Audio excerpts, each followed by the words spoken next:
Bonjour, voici les deux derniers programmes de ma liste sur la synchronisation de deux Arduino par logiciel, par software, les deux fils qui sont ici.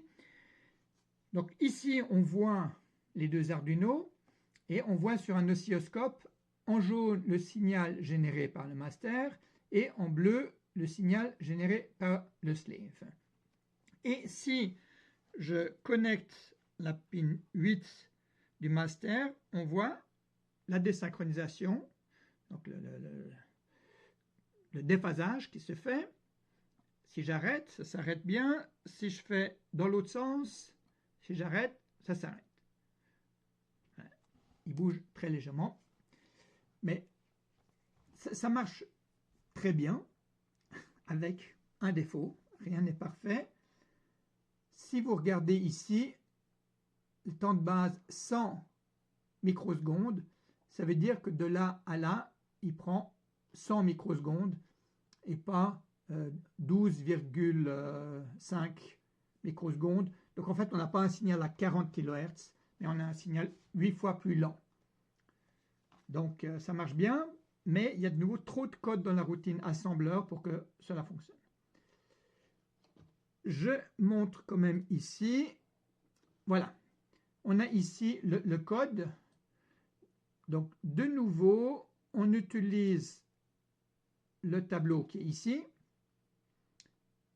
qui permet donc de savoir entre deux interruptions du master combien de transitions il y a eu dans le slave. Et ensuite, je stocke ici dans certaines variables. Alors ici, ça va être des informations pour changer la fréquence d'interruption du master et par rapport à des paramètres comme ça, sans utiliser les informations qu'on a du slave.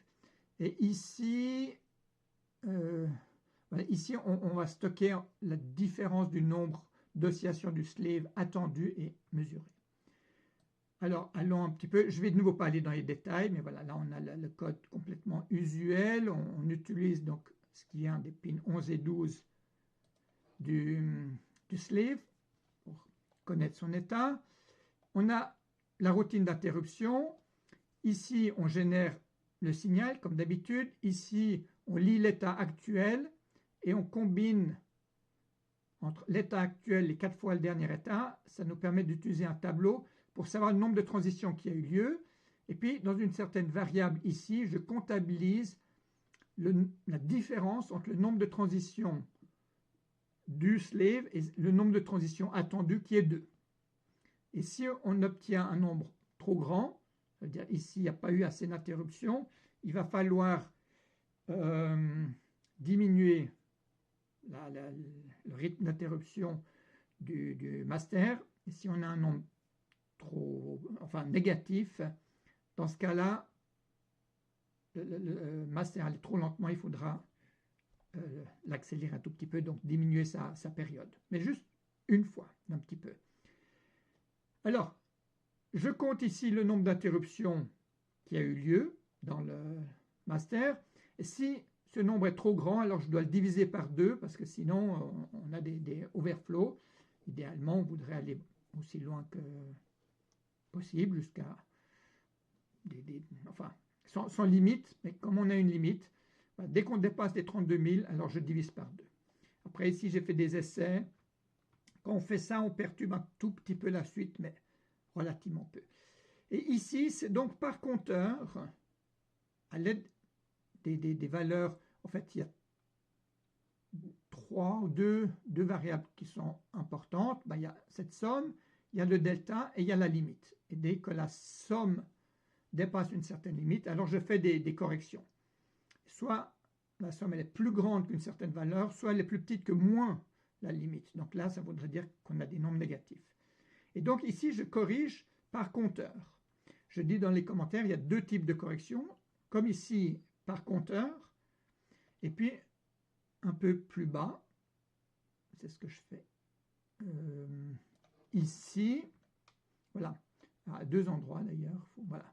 Ici, ça c'est quand je détecte que le nombre d'oscillations du slave n'est pas égal à ce qu'on attend, alors je fais des corrections. Et puis je mémorise que j'ai fait des corrections. Et puis voilà, je mémorise après dans des variables pour ajuster les paramètres qui font qu'il puisse faire une correction par compteur et pas par lecture directe du slave. Je vais peut-être vous montrer ici. Voilà, donc on voit qu'on est très bien, mais si je fais un reset, alors peut-être comme ça on voit les deux, j'appuie sur le reset du master, vous allez voir que ici ça va bouger au début et il va prendre un certain temps pour s'adapter. Bon, peut-être que ça va être assez rapide, on va dire. Voilà, j'ai fait un reset et là, tac, tac. Bon, ici on voit pas, c'est tellement rapide. Oui, voilà, on voit que ça bouge encore un petit peu. Il y a une certaine phase d'adaptation et à un moment donné, voilà. Là, c'est bien synchronisé. Et à partir de là, il bouge encore un tout petit peu. Ça, c'est parce qu'il est dans la phase compteur. Et ici, chaque lecture par le master de l'état du slave, il comptera toujours qu'il y a eu deux oscillations. C'est uniquement quand lui est sur lui ou au milieu. Donc, quand on est à un quart de période. Quand le slave est à un quart de période du master.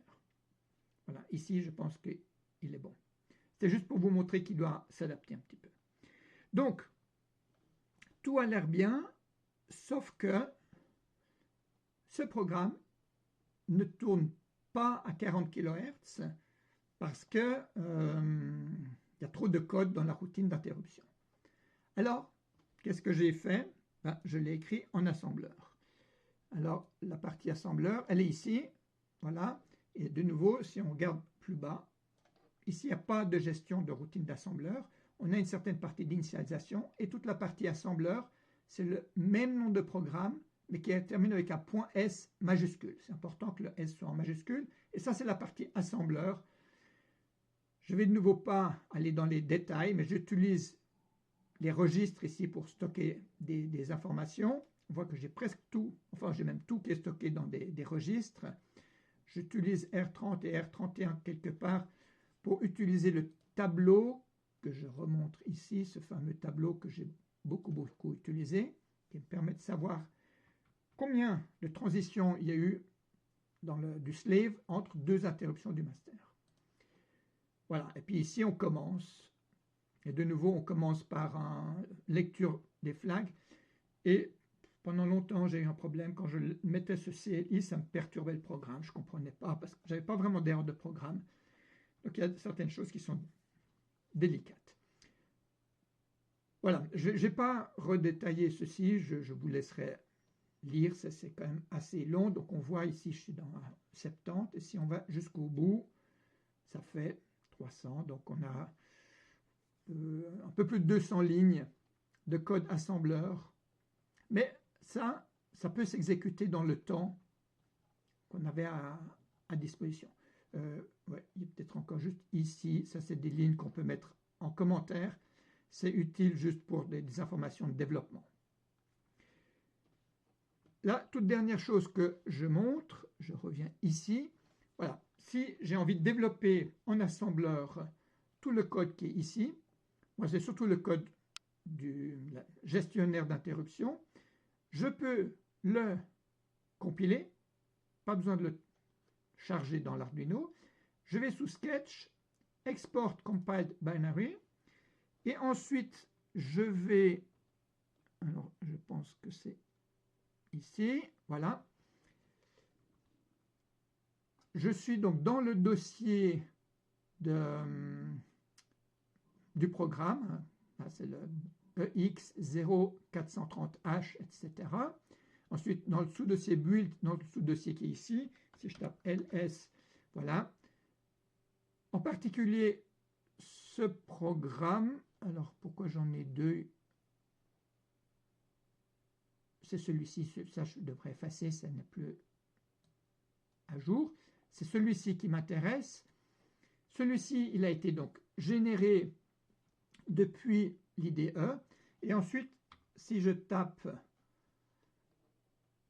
Alors en fait, ici, il me manque le sync, justement. Point. Non, sync master sync, voilà, .ino.elf, je le fais, et là, il me crée ce fichier assembleur qui contient le code assembleur du programme, et je peux m'inspirer de ce code pour écrire le code que je vous ai présenté tout à l'heure. Donc ici, voilà, ça c'est un exemple de code assembleur qui peut être généré. Je l'ai déjà fait dans une vidéo précédente, je ne vais pas le refaire. Je le referai beaucoup plus tardivement dans d'autres vidéos où le code est beaucoup plus simple. Ce sera vraiment beaucoup plus simple qu'ici. Je ne présente pas dans l'ordre que j'ai vraiment fait moi-même. Plus tard, je n'utiliserai qu'un seul Arduino, ce sera un avantage, et pas de routine d'interruption. Mais voilà, je voulais aussi tester ça. Tout ça, c'est parce que le code initial que je vais présenter à partir de la prochaine vidéo, je ne le comprenais pas. Je vais passer au code que je ne comprenais pas. Je l'ai compris, je vais l'expliquer et je vais l'améliorer grandement. Ça sera la suite des vidéos. Pour là, je m'arrête ici. Merci, au revoir.